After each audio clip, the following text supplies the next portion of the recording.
आप सभी को प्रणाम। मैं सीतापुर नगर में ही रहती हूँ। ये बात अलग है कि मेरा यहाँ से संपर्क थोड़ा थोड़ा कम होता है। मैंने करीब 15 वर्ष की अवस्था में बाहर कहीं पढ़ना पसंद किया था और तब से मेरा संपर्क धीरे धीरे कम होता गया। लेकिन आज आप सभी लोगों की बातें मैं बहुत ध्यान से सुन रही हूँ और जिन जिन लोगों का आप नाम ले रहे हैं उन सभी से मैं अच्छी तरह परिचित हूँ। डॉक्टर नवल बिहारी मिश्र का नाम हर व्यक्ति ने लिया। मुझे उनकी याद ये है कि वो अपने डॉक्टर वाले पैड पर कुत्ते और बिल्ली की फोटो बना के मुझे पकड़ाते थे। मैं उससे खेलती थी और वो मेरे पिताजी से कुछ चर्चा करती थी। मैं बहुत छोटी थी उस वक्त और उसी पर मैं पेन लेकर कुछ पढ़ा। अभी डॉक्टर रामनाथ दीक्षित जी का नाम लिया गया। वो भी मेरे पिताजी के मित्रों में से थे, मेरे चाचा। लखीमपुर से मैडम आई हैं, वहाँ भी हमारे एक चाचा रहते हैं जिनकी कविता पहली और आखिरी बार मैंने हिंदी सभा में सुनी। सपने चूर हुए जाते हैं और मुझे ज्ञान है। उनका नाम श्री यमुनेंद्र मिश्र यमुनेंद्र जी। डॉक्टर सारस्वत से आप लोगों का संपर्क फर्क किस्म से रहा है। किसी के वो टीचर थे, किसी के वो साथी थे, लेकिन मेरे वो बड़े। तो अगर कहा जाए कि हिंदी को लेकर उनकी रचना, उनकी अन्य चीज़ों के बारे में मैं कुछ बता पाऊँ तो उसका ज्ञान मुझे नहीं। मुझे सिर्फ ये पता है कि मेरे बड़े भाई बहुत ही वीर गंभीर, जिनके चेहरे से सौम्यता झलकती थी। किसी से कभी तेज स्वर में बात नहीं की। वैसी ही भाभी जी थी। घर में मुझे पूरा बहन का आदर मिलता था। और कल जब सुनील ने मुझे फ़ोन से बुलाया तो पता नहीं कहाँ से 7वें क्लास के संस्कृत की किताब में पढ़ी हुई 2 लाइनें याद आ गई कि एके नापि सुवृक्षेण पुष्पितेन सुगंधिना वासितम तद्वनम सर्वम सुकृतेन फूलम यथा। तो सुनील एक सुपुत्र है। आजकल सब बच्चे सुपुत्र नहीं हुए। और मुझे इस बात से खुशी हुई और मैंने अपने पति से भी जाके एक बात बताई कि हमारे भाई के बच्चे जो कि हमारे भतीजे हैं कितने समझदार हैं, अपने माता पिता का कितना आदर करते हैं। भगवान उनको भी उनके जैसी ही संतान दे, ये आशीर्वाद उनसे है। तो सारस्वत जी को मैं अपने बड़े भाई की तरह जानती हूँ और हमेशा उनके लिए मेरे मन में बहुत आदर है। रही बात हिंदी की, हिंदी मेरा विषय कभी नहीं था। और एक विचित्र घटना घटी कि एक दिन एक पत्र मेरे नाम आया। पता नहीं, कुछ लोग सोचते थे कि मेरा नाम वो सीतापुर लिख दो पत्र पहुँच जाता है, और वो पत्र पहुँच भी गया। उस पत्र में लिखा था कि महोदया, आपकी नियुक्ति हिंदी प्रवक्ता के पद पर की गई है। आप शीघ्र आकर के अपना कार्यभार ग्रहण करें। अब मुझे तो समझ में नहीं आया कि क्या है। थोड़ा समझ में आया तो मैंने पत्र का उत्तर लिखा कि न तो मैंने आपके विद्यालय में हिंदी प्रवक्ता के लिए कोई अनुरोध किया है और न ही मेरी हिंदी में कोई भी अर्हता। पत्र गया और हमें सुनने में आया कि हिंदू कन्या महाविद्यालय के बड़े बाबू ने कहा, देखो नौकरी लगी, बिटिया करने नहीं आ रही है। लेकिन बिटिया तो हिंदी पढ़ी ही नहीं थी, तो कहाँ आ जाती। ये हॉल, ये हिंदी सभा, चाहे डॉक्टर सारस्वत जी हों, चाहे अरुण जी हों, अरुण कुमार जी, एक बार मुझे यहाँ मौका मिला। हिंदी सभा का अधिवेशन शायद बहुत वर्ष बंद रहा। बहुत लोग जानते होंगे इस बात को। जब मैं 14 वर्ष की हुई तो अचानक अधिवेशन हुआ। बहुत सारे उसमें तरह तरह के प्रोग्राम्स रखे गए। अभी मछरेटा के एक भाई ने कहा कि अंताक्षरी में उनको प्रथम पुरस्कार मिला। तो अंताक्षरी भी यहाँ विशेष तौर से होती थी और उसकी शील्ड जो है वो कृष्ण भगवान का मंदिर था, जिसमें बालकृष्ण बैठे होते तो चांदी का ठोस बना। कभी निबंध प्रतियोगिता होती थी, कभी जी के समाज की ठोस चांदी, सान्याल निबंध प्रतियोगिता होती थी। तो मुझे भी लगा भाई मैं भी कुछ करूँ। मेरी प्रिंसिपल भी मुझ पर दबाव डाल रही थी। तो मैंने 3 निबंध लिखी, अंताक्षरी की तैयारी करती, डिबेट की तैयारी करती। बाद में बताया गया कि अब 3 से ज़्यादा किसी में पार्टिसिपेट नहीं कर सकते। अवस्था कम थी। टीचर ने कहा किसी दूसरे बच्चे को दे दो निबंध। मैंने कहा बिल्कुल नहीं। बोले क्यों नहीं दूंगी? मैंने कहा अच्छा उसको प्राइज मिलेगा तो मुझे बड़ा अच्छा लगेगा क्या? नहीं दी मैंने। और बाई चांस हिंदू कन्या महाविद्यालय में तीनों शेख। उसके बाद मैं बाहर चली गई। इतना संपर्क मेरा यहाँ से।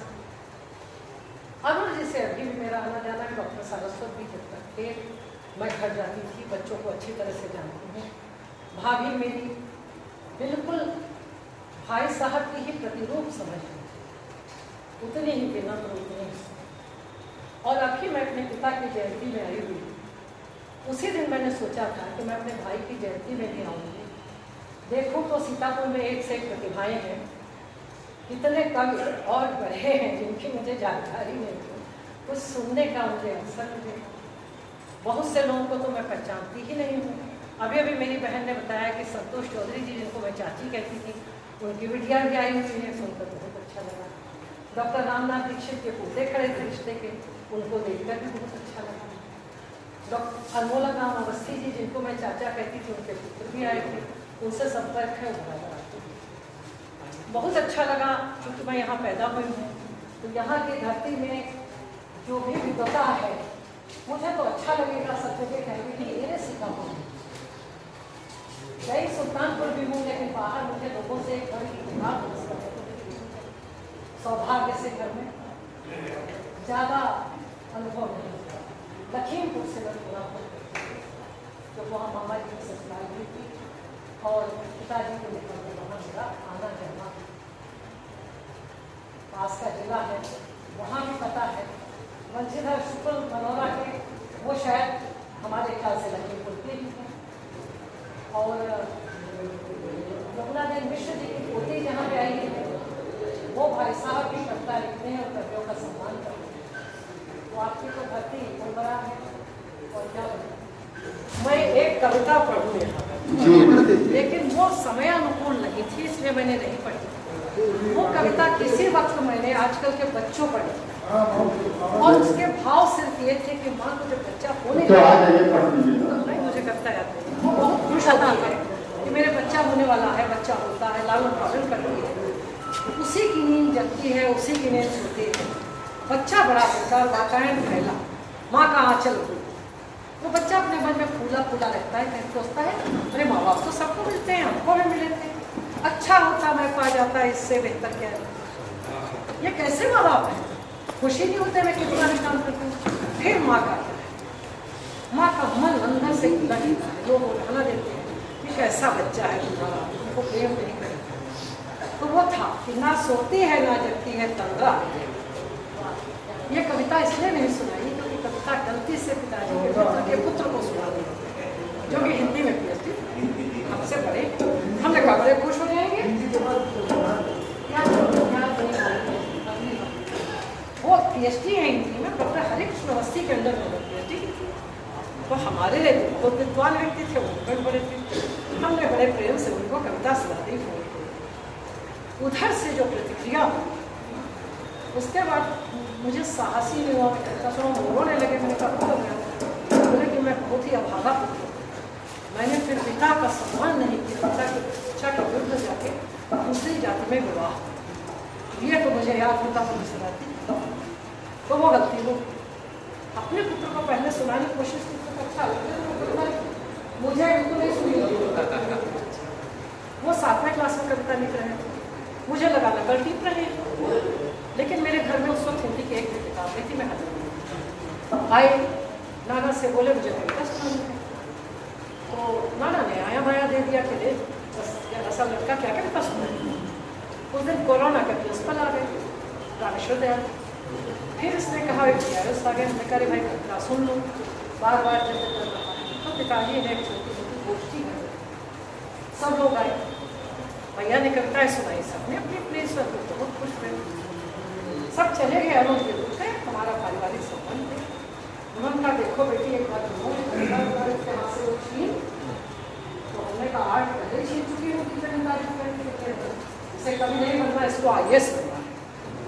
लड़का IAS बना, पढ़ने के लेकिन उस नालायक लड़के ने अरुण जी पर कविता लिख डाली, संज्ञा और सर्वनाम के गलियारों में घूम करके हमने कभी नहीं सुनाई इसकी। तो हनुमान जी की लेकिन वाणी सच थी। हमें भी उन्होंने आशीर्वाद दिया, आप लोगों को भी पूछते थे।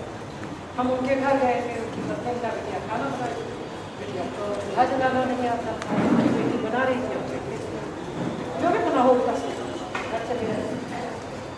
क्योंकि हमें तो इतना हम लड़के हैं, साइकिल चलाते हैं, तरह को बनाएंगे नहीं। शाम को शपथ नहीं करना, चौके बाहर वाले चौके के पास दीवार थी, वहाँ खड़े थे, मुझे माता जी आज बिटिया ने धन्य कर दिया, इतना अच्छा खाना बनाया। और मैं अपनी बेटी को आशीर्वाद देता हूँ, नहीं तो अपने घर वालों को धन्य करती।